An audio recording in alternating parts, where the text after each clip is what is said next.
আমার সব আয়োজন তোমায় ঘিরে হে রাসূল। আকিকা প্রত্যেক নারী পুরুষ সবার জন্য জানের সদগা। ছোট বোনের আকিকা দেওয়া হয়েছিল না, এই জন্য মা অনেকদিন ভরে বলছে যে আকিকা দেওয়ার জন্য। অনেকেই বলতে পারেন যে আকিকা দিয়েছেন তাতে কি হয়েছে, এটা আবার ভিডিও করে দেওয়ার কি আছে, যাতে করে নিজের আকিকা এবং মা বোন যারা দিতে পারেন নাই সবাই যাতে আকিকা দিতে পারেন, এই জন্য মনে করিয়ে দিলাম। আসসালামু আলাইকুম, হ্যালো এভরিওয়ান, সবাই কেমন আছেন? তো ভিডিওর প্রথম থেকেই হয়তো বুঝে গেছেন ভিডিওটি কোন উদ্দেশ্যে করা। ভিডিওটি স্কিপ করবেন না, যারা এখনো আকিকা দেন নাই অবশ্যই নিজের আকিকা দিয়ে নেবেন, বা যদি আগে আকিকা দিয়ে থাকে তাহলে তো ভালো। ভিডিওর প্রথমে দুইটা গোল গোল কিছু একটা দেখাইছি, ওই দুইটা নাম যদি কেউ বলতে পারেন তাহলে তাকে পুরস্কার দেওয়া হবে।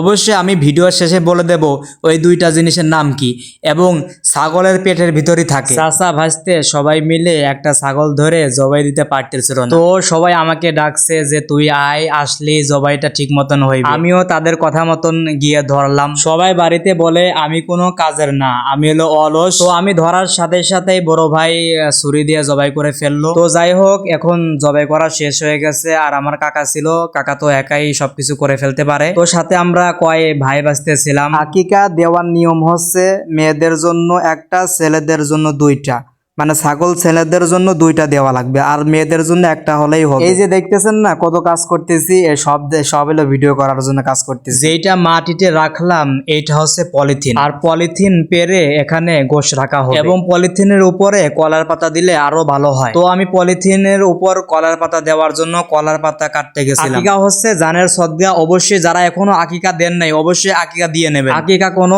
সব করার জিনিস না, আবার ভিডিও করার জিনিস না। আমার কলার পাতা কাটা এখন শেষ, আমি কলার পাতা নিয়ে এখন পলিথিনের উপর দিয়ে দেব।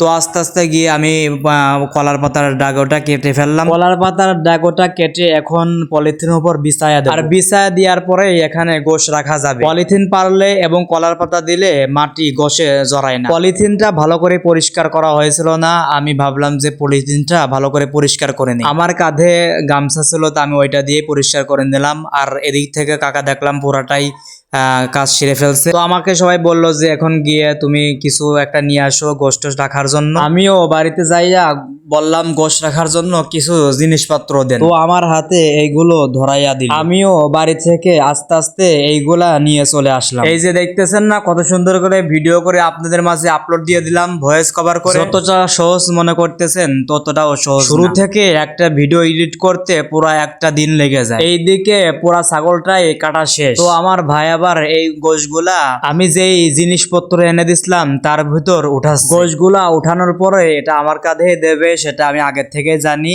আমি তারপরে এটা মাথায় উঠাই নিয়ে বাড়ির দিকে আস্তে আস্তে রওনা দিলাম। মানুষের কিডনি আছে সবাই জানেন, ছাগলেরও কিডনি আছে, সেটাই এটা। তো যাই হোক, ভিডিওটি এই পর্যন্তই। সবাই আমার জন্য দোয়া করবেন, আপনাদের জন্য দোয়া রইল। আর ভিডিওটি কেমন হলো অবশ্যই জানাবেন। আল্লাহ হাফেজ।